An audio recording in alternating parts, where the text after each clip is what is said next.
বৃহস্পতিবার বিকেলে পররাষ্ট্র মন্ত্রণালয়ে কূটনীতিক সাংবাদিকদের সঙ্গে বিদায়ী মতবিনিময় করেন উপদেষ্টা মোহাম্মদ তৌহিদ হোসেন।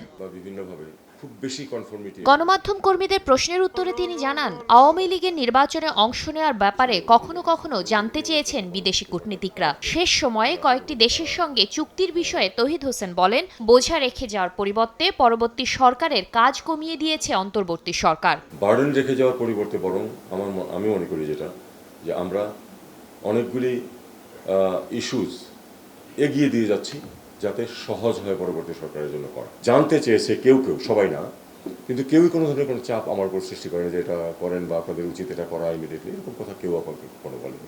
শেখ হাসিনাকে ফেরত দেওয়ার ব্যাপারে ভারত এখনো কিছু জানায়নি উল্লেখ করে পররাষ্ট্র উপদেষ্টা বলেন, দিল্লির সঙ্গে ঢাকার সম্পর্ক থমকে আছে। বিরাট কোনো ক্রাইসিস সৃষ্টি হয়েছে, কিন্তু সম্পর্কটা থমকে আছে। আমি আশা করব যে আমাদের পরবর্তী সরকার সে ব্যাপারে অগ্রসর হতে পারবেন। আমাদের সময় সম্পর্ক খুব স্মুথ ছিল না, এটা আমি স্বীকার করেই নিলাম, কারণ বেশ অনেকগুলি সেটব্যাক হয়েছে। বাংলাদেশিদের ভিসা না দেওয়ার দায় সিস্টেমের বলে দাবি করেন পররাষ্ট্র উপদেষ্টা। ভিসা যে দেয় না আমাদেরকে, এজন্য সম্পূর্ণভাবে আমরা দায়ী।